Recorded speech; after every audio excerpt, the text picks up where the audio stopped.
अरे, बहुत दिनों बाद तू आई मुझसे मिलने। तुझे देखकर मेरी जान में जान आ गई। मैं तुझे बहुत कुछ बताना चाहती हूँ।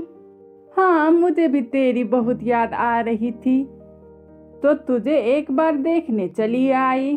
अब तुझे तो फुर्सत नहीं है, तू तो बड़ी आदमी बन गई है ना।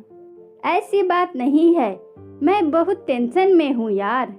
मैंने सुना है अनीता की बहू ने सास ससुर को घर से बाहर निकाल दिया है। अब क्या कहा जा सकता है, आजकल की बहुओं का कोई भरोसा नहीं है। अनीता की बहू को देखकर कौन कह सकता था कि वो ऐसे निकलेगी। तू सही कहती है, आजकल की बहुओं को देख बड़ा डर लगता है। कहीं मेरी बहू भी ऐसी निकल गई तो। नहीं नहीं, मैं तो अपने बेटे की शादी गांव की सीधी सादी लड़की से कराऊंगी। तेरे कहने से क्या होगा, तेरे बेटे को भी तो गांव की लड़की पसंद आनी चाहिए। वो तो शहर में रहता है, गांव की लड़की को पसंद करेगा क्या? क्यों नहीं करेगा, मैं उसे मनाऊंगी ना यार। कुछ दिन बाद सल्ला अपने बेटे की शादी गांव में रहने वाली कविता नाम की लड़की से करवा देती है। धीरे धीरे कविता सल्ला की चहेती बन जाती है और कविता भी सल्ला को कभी शिकायत का मौका नहीं देती थी। वो अपनी सास का बहुत अच्छे से ख्याल रखती। ऐसी बहू पाकर सल्ला अपने आप को बहुत किस्मत वाली मानती। ऐसे ही दिन गुजर रहे थे। फिर एक दिन, ये ले बहू, आज मैं बाजार से तेरे लिए कंगन लाई हूँ। क्या माँ जी, ये भी कोई कंगन है? मुझे तो बिल्कुल भी पसंद नहीं आई। अरे, लाना ही था तो कोई अच्छी सी महंगी सी कंगन ले आती मेरे लिए। आप तो ये सस्ती सी कंगन उठा लाई। मुझे नहीं चाहिए आपकी ये कंगन, आप ही पहनिए इसे। अरे ये क्या बहू, तू तो आजकल कुछ ज्यादा ही नखरे दिखा रही है।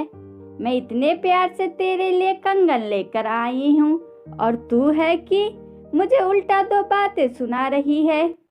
अरे माँ जी, आप अपने लिए तो बड़ी महंगी महंगी कंगन खरीदती है और मेरे लिए ये सस्ती सी कंगन ले आई। आप समझती है कि मैं गांव से आई हूँ तो मुझे कुछ नहीं पता। अरे कुछ नहीं, तुझे शहर की हवा लग गई है बहू। इस तरह दोनों सास बहू में रोज किसी न किसी बात पर लड़ाइयाँ शुरू हो जाती थी।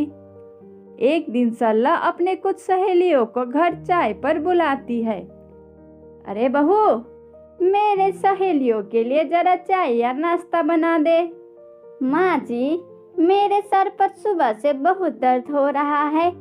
आज अपने सहेलियों के लिए आप ही चाय नाश्ता बना लीजिए। हाँ हाँ, समझ गई। मेरी सहेलियों के लिए नाश्ता बनाने को कहा तो तेरे सर पर दर्द हो रहा है। शहर आए 4 दिन नहीं हुए और देखो महारानी के नखरे शुरू हो गए। बस भी कीजिए माँ जी, आपसे बहस करने के लिए मेरे पास टाइम नहीं है।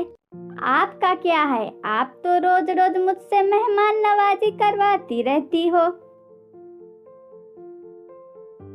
अरे ये क्या सल्ला, तू तो अपनी बहू की बड़ी तारीफ कर रही थी, लेकिन ये तो तुझे कुछ समझती ही नहीं।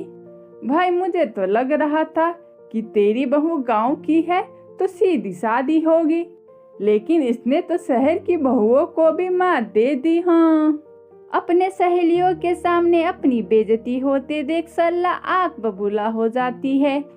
अरे क्या शहर और क्या गांव, मेरी तो किस्मत ही फूटी थी जो मैं इसे अपनी घर की बहू बना कर लाई। भगवान जाने आगे क्या क्या देखना पड़ेगा। अब तो मुझे कुछ ठीक नहीं लगता, तू जरा संभल कर रहना, कहीं अनीता की तरह तेरा भी हाल बेहाल ना हो जाए। अच्छा, अब हम चलते हैं। अपने सहेलियों की बातें सुनकर सल्ला थोड़ी घबरा जाती है। अरे ये गायत्री क्या बोलकर चली गई, कहीं इसकी बात सच ना हो जाए। अगले दिन से सल्ला अपने बहू से कोई काम करवाने से पहले 10 बार सोचती थी। ज्यादातर काम वो खुद ही कर लेती थी। अचानक अपने सास में आए इस बदलाव को देख कविता, लाइए ना माँ जी, मैं कर देती हूँ ना काम। एक बात पूछूं माँ जी, आजकल ना आप बड़ी चुप चुप सी रहती हो। कुछ नहीं बहू, वैसे ही। कविता अपने सास का डर समझ लेती है और मुस्कुराते हुए कहने लगती है, अरे माँ जी, चिंता मत करिए, मैं आपको घर से नहीं निकालूंगी। ये डर आप अपने मन से निकाल दीजिए। अरे छोटे मोटे झगड़े तो हर घर में होते रहते हैं, चाहे कुछ भी हो जाए। आप मेरी सासू माँ हो, मैं तो जिंदगी भर आपकी सेवा करूंगी माँ जी। अपने बहू की बातें सुन सरला को एक प्रकार का संतोष होता है और उसकी सारी चिंताएं दूर हो जाती है।